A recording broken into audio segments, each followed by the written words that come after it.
Eu tô maluca. Vida louca. Vida louquíssima. Vai.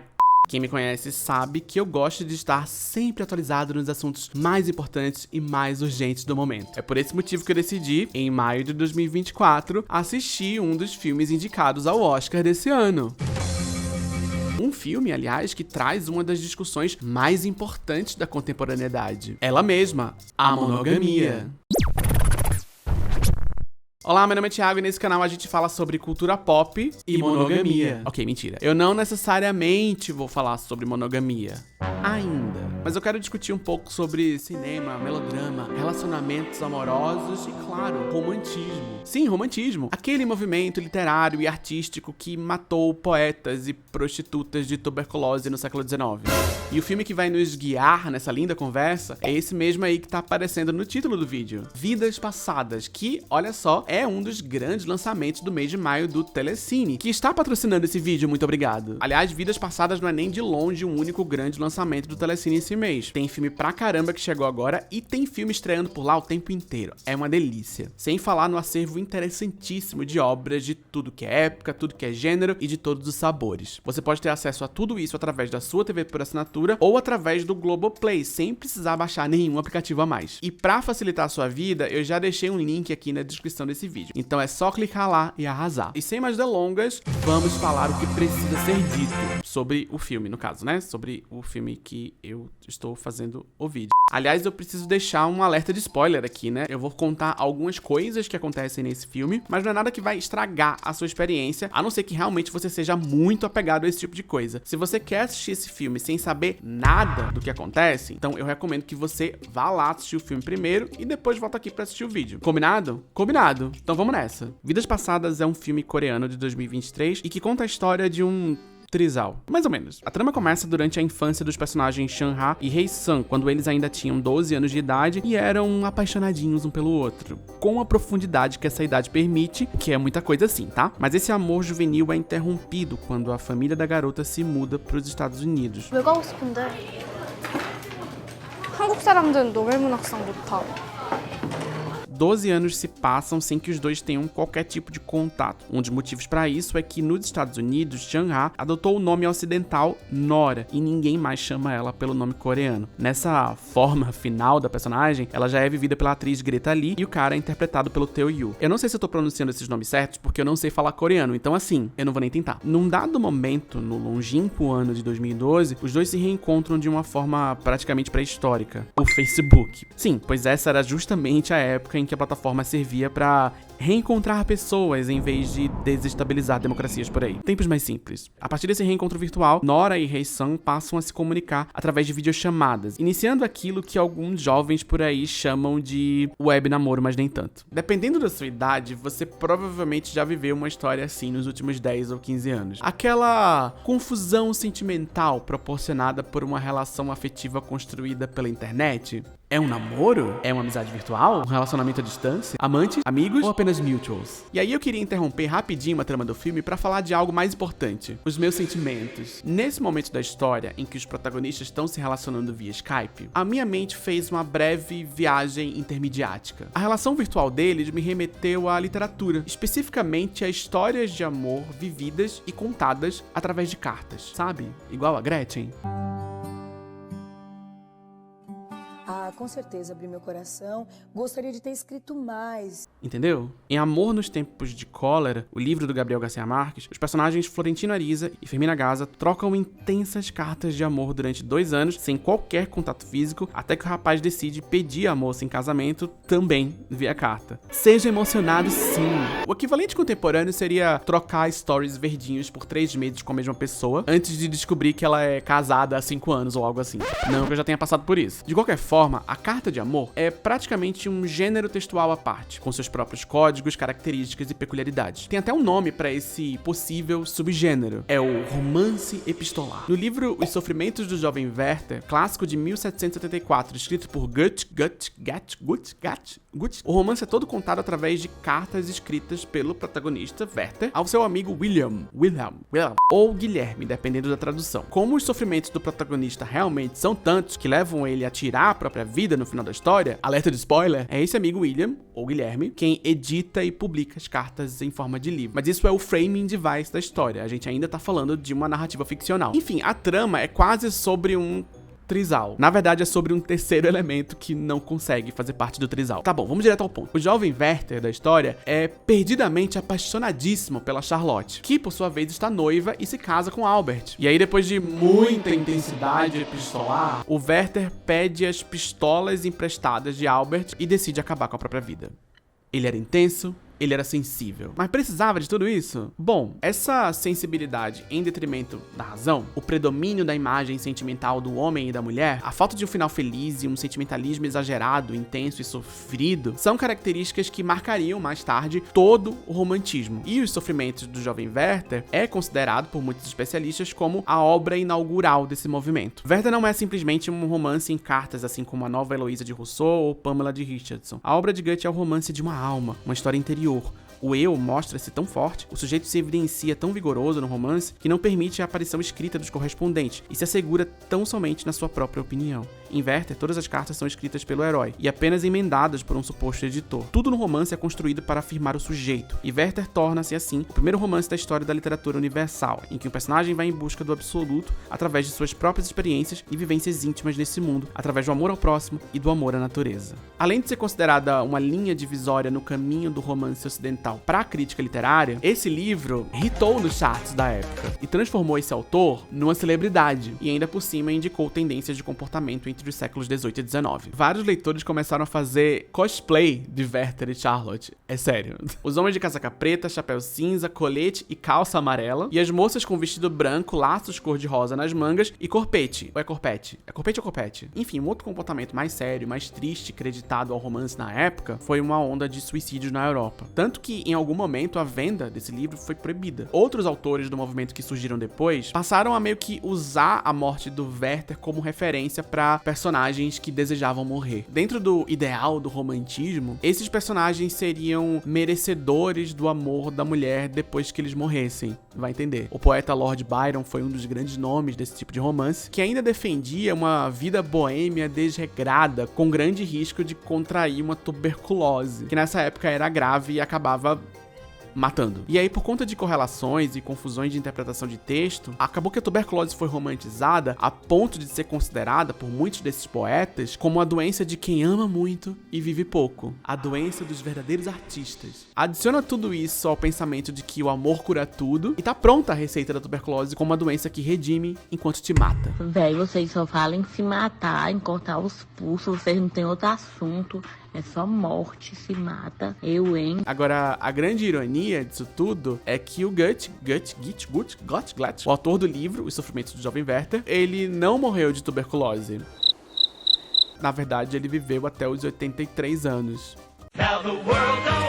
Por mim, beleza. Mas por que eu tô falando de romantismo e tuberculose? É que, primeiro, eu acho que existe um diálogo entre as cartas de amor da literatura e as chamadas de vídeo em vidas passadas. Mas não é um paralelo simplesmente cosmético, é um paralelo também temático. O romantismo é uma linha de pensamento, de produção artística e intelectual que surge como resposta ao iluminismo. O romantismo é o triunfo do subjetivismo individualista em tempos de ciência e revolução industrial. Vidas passadas também navega por essa tensão entre o racional e o emocional. O filme flerta várias vezes com o clichê romântico de Hollywood. A personagem da Nora imagina, flerta, sonha com a vida de filme romântico que um possível relacionamento com esse amor de infância pode trazer. Imagina, largar tudo para viver um grande amor. A coisa vai escalando de tal forma que, num dado momento, Nora sente que precisa dar um tempo na relação, porque as videochamadas estão atrapalhando os estudos e os projetos de carreira dela.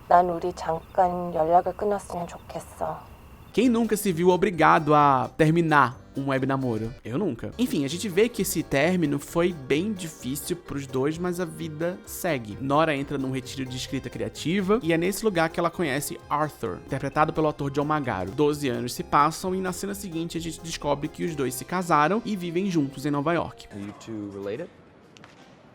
We're married. E Nora agora trabalha com teatro, enquanto Arthur é escritor. Enquanto isso, lá na Coreia, Hae-sun tá saindo de outro relacionamento e agora trabalha como engenheiro. E provando que nenhuma tristeza é suficiente quando a gente tá na merda, ele decide cruzar o oceano pra encontrar um amor de infância. Uma mulher que já tá casada com outro. Ou seja, tem tudo pra render um excelente romance do século XIX. Só falta tuberculose. E essa parte do filme é interessante, porque, em tese, teria tudo pra ser um momento intenso e dramático, com briga, choro, beijos intensos e prato voando pra tudo que é lado. Mas o que acontece é justamente o contrário. Todas as sequências, o reencontro do casal e até o jantar esquisito entre Nora, seu marido, e o ex-web namorado acontece de uma maneira perfeitamente civilizada e saudável. Uma rodada de saúde mental a todas. Vidas Passadas brinca com a possibilidade de seguir por caminhos mais tradicionais de um típico romance do século XIX ou de um melodrama hollywoodiano, onde os personagens fazem gestos românticos grandiosos e largam tudo pra viver um grande amor. Pensa em, sei lá, Titanic, I'd rather be his whore than your wife. Simplesmente Amor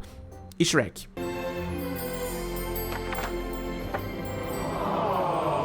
Mas a cada oportunidade de uma cena como essa acontecer, de alguém invadir dramaticamente um casamento, ou de cantar um número musical pra pessoa amada, os personagens optam pela via mais racional, como um lembrete constante de que isso aqui é o mundo real. Pessoas de verdade trabalham, têm contas a pagar, projetos de futuro e um lugar especial no coração para Burnoutinho, o amiguinho do PJinho. Pessoas de verdade não largam tudo pra viver um grande amor, eu acho. A não ser que seja um delicioso amor de pico.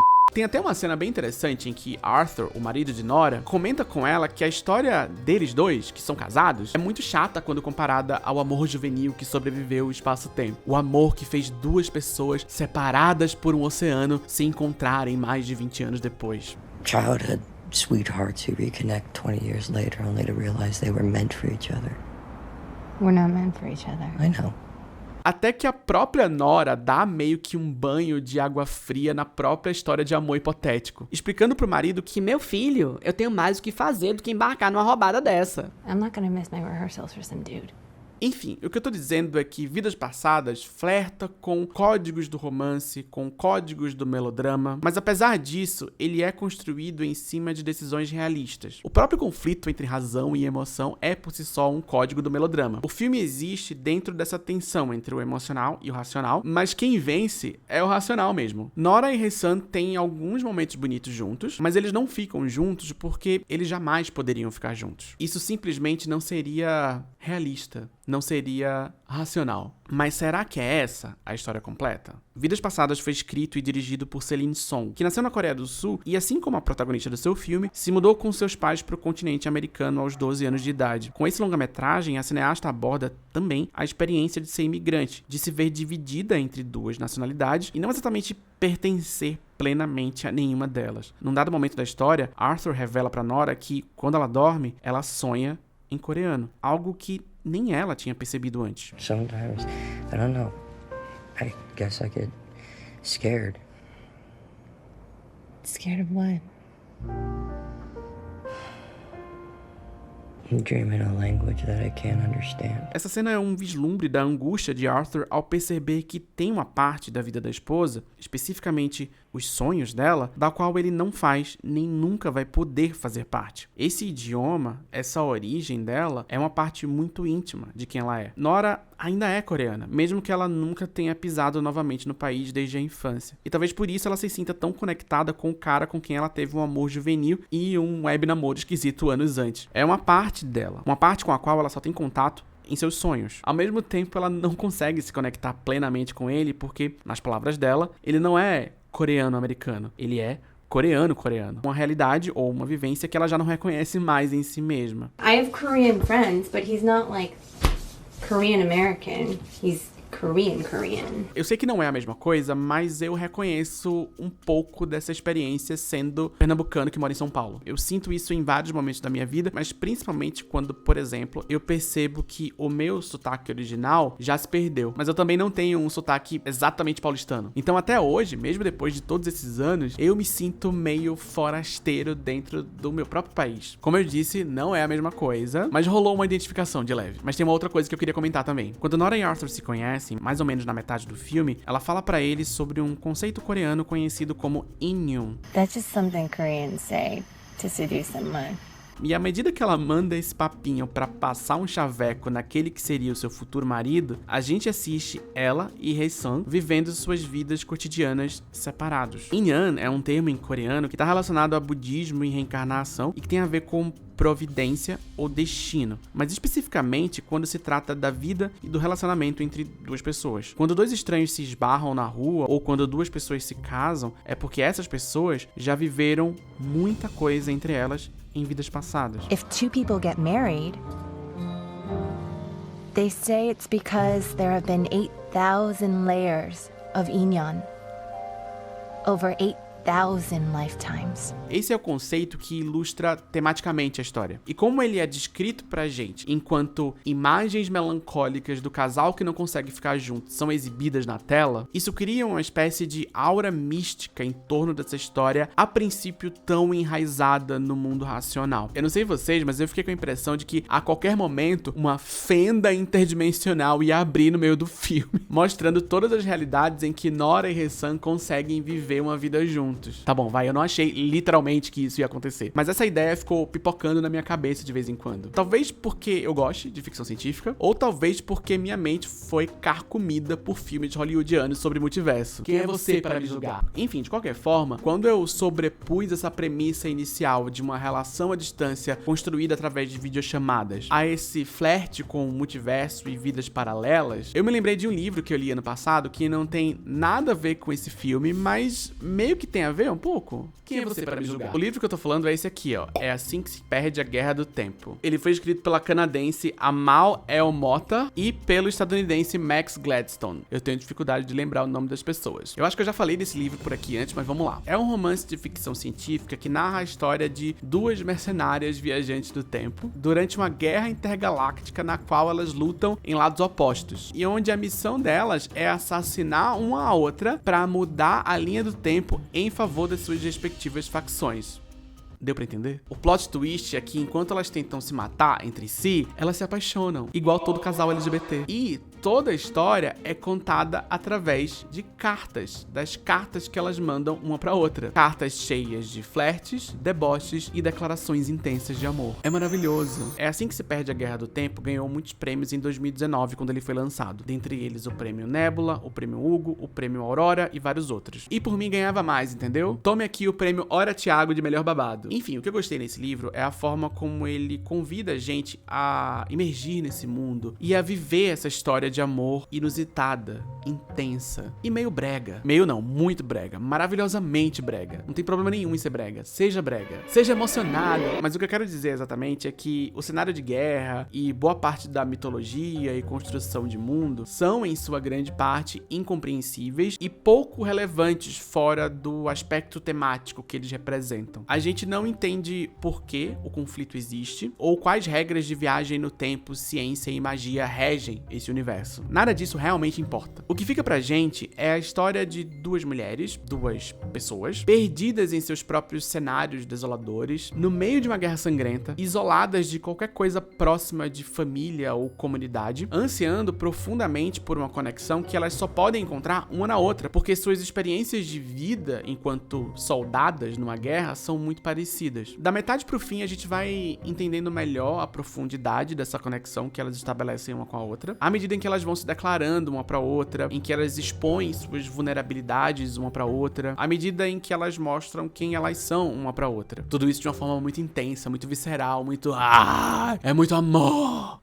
E tudo isso sem que elas tenham, em nenhum momento, qualquer interação corporal direta. Elas nunca se tocam. Isso também não importa. Apesar da gente se envolver nesse web namoro, eu não sinto que o objetivo aqui é fazer a gente torcer pra que elas fiquem juntas no final. Até porque, sabendo que essa história envolve viagem no tempo, uma versão caótica de viagem no tempo, até as ideias de começo e fim são bastante maleáveis. O crítico Jake Cassella falou o seguinte num texto dele sobre esse livro: a história que esse romance conta é uma história de amor, mas que começa depois que elas se conhecem e termina antes delas ficarem juntas. Uma história sobre um sentimento, não um enredo. Mas ao mesmo tempo em que essa trama é contada com um altíssimo teor de subjetividade e de sentimento, essas personagens são mercenárias, são soldadas, ou algo do tipo, nunca fica claro exatamente. Tudo que elas fazem desde o início, antes e depois desse amor florescer, cada decisão delas precisa ser tomada com muito cuidado, com muito cálculo e com precisão cirúrgica. Então, mesmo sendo uma trama sobre um sentimento, e esse sentimento ser constantemente descrito de uma forma tão intensa, tão exorbitante, a gente também tá lendo uma história que existe dentro desse limiar entre razão e emoção. Esse amor que fica escorrendo por essas páginas precisa ser expressado e vivido com muito cálculo e com muita precisão. Por quê? Porque elas estão numa guerra, porque elas correm risco de morte. É claro que em vidas passadas, essa racionalidade tá ali pra atrapalhar o amor. Qualquer decisão racional tomada no mundo dessa história significa desistir desse amor. Mas não deixa de ser interessante que o filme convida a gente, através de um vago conceito coreano, a imaginar diferentes possibilidades ou diferentes mundos onde esses personagens podem viver felizes juntos. Isso me fez pensar que o amor, qualquer tipo de amor, não existe isolado em si. Qualquer relação amorosa, fraternal, familiar, comunitária, existe também no mundo material, onde uma série de conjunturas concretas estão o tempo todo interferindo, empurrando, enchendo o saco. Quantos casais não puderam viver juntos por causa de uma crise financeira? Quantas famílias não foram destruídas por causa de um plano econômico desastroso? Quantas brigas não foram evitadas porque uma viagem muito legal ou um almoço muito gostoso ajudou todo mundo a espairecer a cabeça? E quantas brigas não aconteceram porque ninguém conseguiu espairecer a cabeça porque ninguém tinha dinheiro pra fazer uma viagem muito legal? E aí eu fiquei pensando também,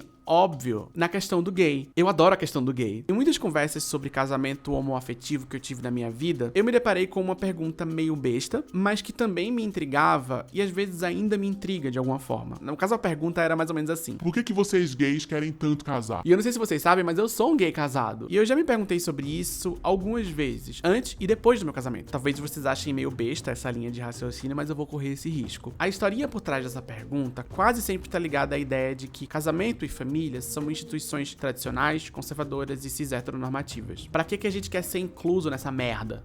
A gente nem devia querer essas coisas. Eu sei, é uns papinhos, mas eu tenho uma certa idade, eu sou de esquerda desde que eu me entendo por gente. Eu já me deparei com muito papinho na minha vida. Quase sempre sou eu mesmo que tô falando os papinhos. Por mais que ser gay, ser LGBT, de diversas formas, signifique desobedecer às normas sociais, a gente não existe fora da sociedade. A gente tem demandas de saúde, segurança, de mínimo de planejamento de futuro, sei lá. A realidade pode ser meio brutal às vezes, eu ouvi dizer pelo menos. E, eventualmente, a gente precisa tomar algumas decisões pra que a realidade seja, pelo menos, um pouquinho menos brutal. A gente precisa se deparar com boletos caríssimos e decisões muito importantes sobre planejamento de futuro. É um saco, inclusive. A gente precisa pensar em saúde, planejamento financeiro e tubulação hidráulica, vez ou outra. E a sociedade, grande parte dela, tá organizada em torno da família nuclear e do relacionamento monogâmico tradicional. Então, em situações corriqueiras, a gente se depara com situações do tipo: esse plano de saúde ficaria mais barato se a gente fosse casado. Entende? Isso não significa que eu casei por causa desse tipo de coisa, mas inevitavelmente essas coisas se tornam fatores junto com os sentimentos. E eu falei sobre isso num vídeo que eu fiz sobre Dungeons and Dragons,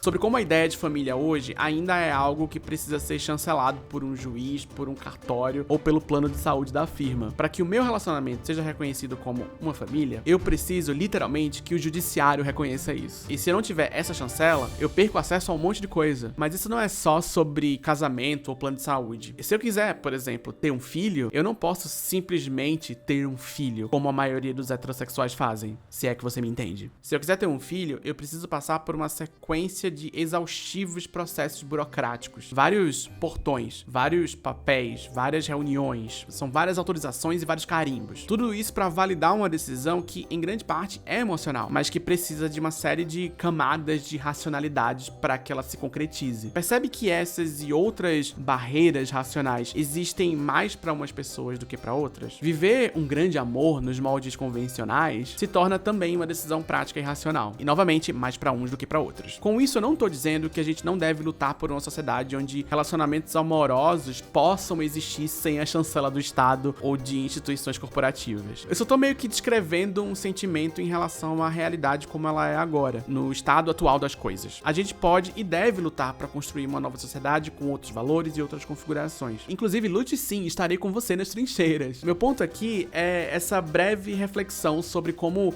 no mundo real, o racional e o emocional não são necessariamente escolhas mutuamente exclusivas. Esse conflito hermético entre razão e emoção é um paradigma de uma visão específica do mundo e de sociedade, uma visão que é localizada no tempo histórico e que dá sustentação para várias outras crenças. No mundo real, o racional e o emocional estão se misturando o tempo inteiro. As nossas decisões racionais precisam levar em conta o nosso estado emocional diante delas. E uma decisão emocionalmente motivada também pode ter uma motivação prática. Não precisa ser ou uma coisa ou outra, uma coisa no lugar da outra. Enfim, esse é um ensinamento que eu deixo pra vocês desse grande vídeo de autoajuda. Foi essa lição que eu tirei lendo esse livro e vendo esse filme. Monogamia dá o maior trabalho. Até o próximo vídeo.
Monogamia, eu quero uma pra viver.